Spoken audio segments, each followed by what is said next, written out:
Piso pangabas di jolo, saung-saung diginjang, jala lapik-lapik ditoru.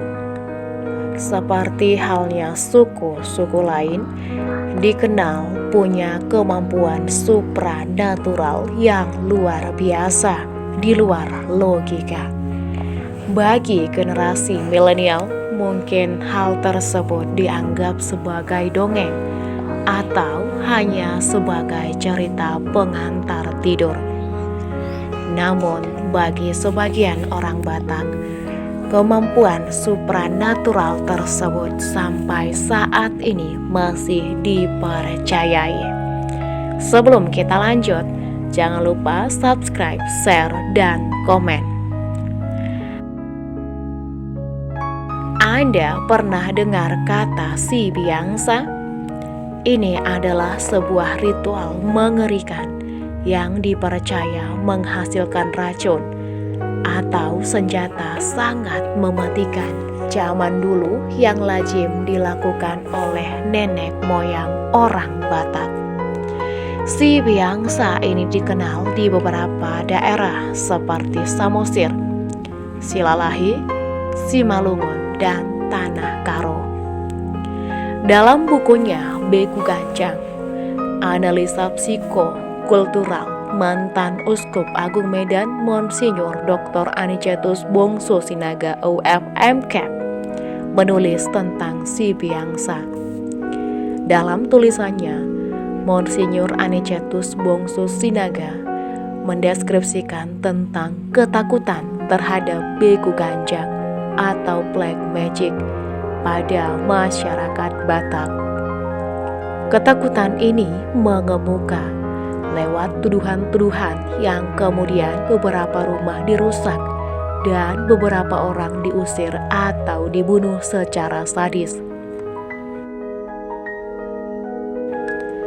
Di beberapa kampung, banyak orang menjadi paranoia atau ketakutan dan membabi buta, menuduhkan suatu penyakit atau tulah kepada seseorang dukun. Monsinyur Anicetus memberikan contoh yang terjadi di tengah pasar Pakat tahun 2003. Seorang yang dituduh menyandang beku ganjang diseret ke tengah publik dan langsung diramai-ramaikan sampai mati di depan pastor. Ia lalu mengambil latar belakang bagaimana dulu nenek moyang orang Batak menjaga kehidupan mereka dengan hal-hal berbau mistik seperti si biangsa, yakni tanah galian yang diikuti oleh benteng kampung yang ditinggikan, di mana ditanam bulu duri yang rapat tak tertembus, dengan hanya satu pintu keluar. Pada masa itu, antara kampung dipenuhi oleh rasa defensif dan ofensif, saling memerangi dan saling bertahan.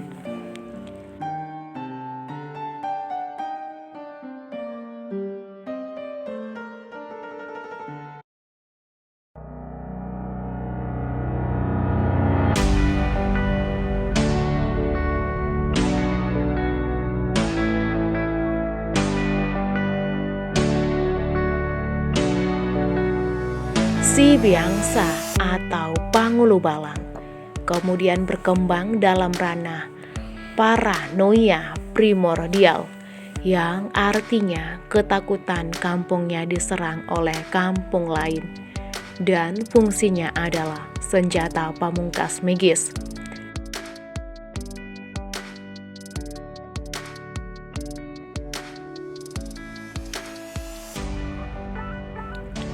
Menurut Monsinyur Anicetus, metode pembuatannya adalah sebagai berikut.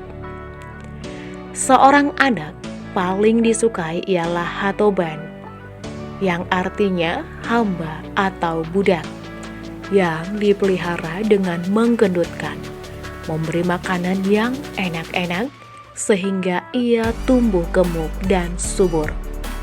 Ke telinganya selalu dibisikkan, "Kemana saja engkau saya suruh, engkau harus menuruti." Dalam harapan diberi makanan, anak itu selalu mengangguk. Pada hari H diadakan menumpah. Cairan metal ditumpahkan ke dalam mulut yang disumpahi, sampai anak tersebut mati.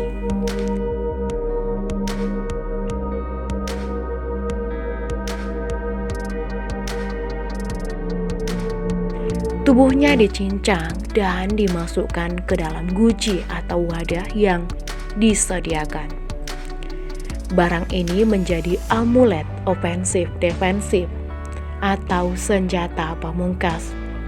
Sesuai janji sumpah si anak, maka ia bersedia disuruh kemana dan berbuat apa saja.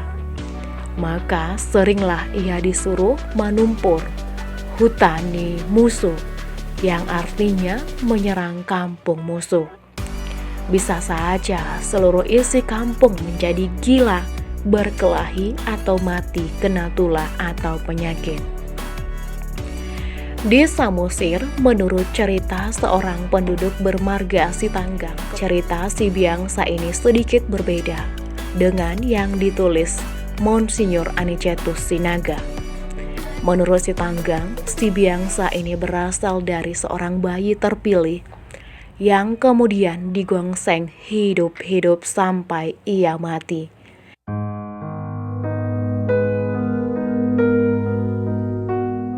Dan tubuhnya mengeluarkan minyak.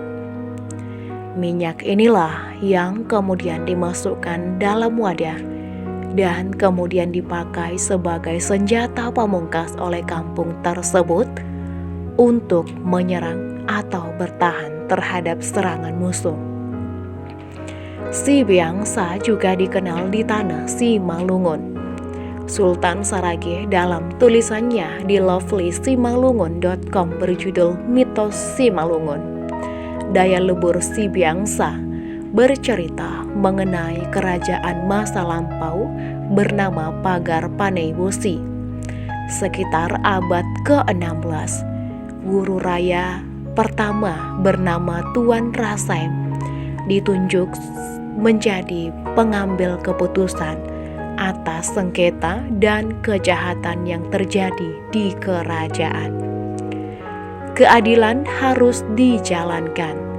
Biasanya bila perselisihan masih panjang dan belum ada pengakuan kesalahan dari kedua belah pihak atau terus berlarut-larut, terdakwa akan dibawa dan dihadapkan ke tempat sakral, yaitu cawan Si Biangsa. Cawan ini berbentuk guci yang tertanam di dalam tanah. Sepanjang ritual dilakukan, ia selalu mengeluarkan uap air mengepul tak habis-habisnya ke atas. Maka para sengketa atau terdakwa akan dibawa ke Pagar Paneibusi untuk dipertanyakan kejujurannya di tempat sakral dengan cara marbija atau bersumpah. Setelah mengambil sumpah secara sakral di depan guru raya, ia masih diminta kesungguhannya melalui 3 tahap pertanyaan kejujuran bertingkat. Bila ia masih belum mengaku kesalahannya juga, guru raya akan meminta terdakwa mencelupkan tangan ke dalam cawan keadilan atau Si Biangsa yang mengepulkan uap tadi. Disinilah kebenarannya akan diuji. Jika ia benar, tangannya tetap utuh. Tetapi jika salah atau tidak jujur, sebanyak bagian tangan dimasukkan ke dalam cawan tadi akan habis atau tetap tinggal di dalam cawan. Mengerikan, bukan? Terdakwa akan kehilangan sebagian tangannya. Dalam tulisannya, Sultan Saragih juga menulis penelusuran berikutnya. tentang keajaiban daya lebur di Sibiangsa ini terdapat di Desa Tinoka, Naguraya, Kecamatan Sipispis, Kabupaten Serdang Bedagai. Sultan Saragih membeberkan cerita dari Asdam Damanik yang mengenalkan wilayah bekas pusat kerajaan yang dikenal dengan pematang Harajaon Nagur. Pusat kerajaan ini dikelilingi oleh 3 lapis parit pertahanan. Parit tersebut sangat dalam. Jika kita melongok ke bawah, tampak lubang ke dalamnya 10 hingga 20 meter memanjang berbentuk separuh ring. Berdasarkan kisah dari orang tuanya, parit dengan kedalaman 10 hingga 20 meter diciptakan oleh leluhur Simalungun dengan menggunakan tepung Sibiangsa. Tepung yang sudah diberi kekuatan mantra ditebar sepanjang jalur yang dikehendaki. Esoknya, tanah yang tersiram oleh tepung tersebut tampak menjadi lebur dan longsor seperti jurang kecil ke bawah. Gambaran wilayah pematang Harajaon Nagur dengan parit dalam 3 lapis di depan ini dapat diibaratkan sebagai pertahanan dikelilingi jurang parit agar musuh tidak masuk. Penelusuran ketiga, kata Sultan Saragih dalam tulisannya. Mereka menemukan guci Sibiangsa terbuat dari tanah liat yang tertanam di atas bukit.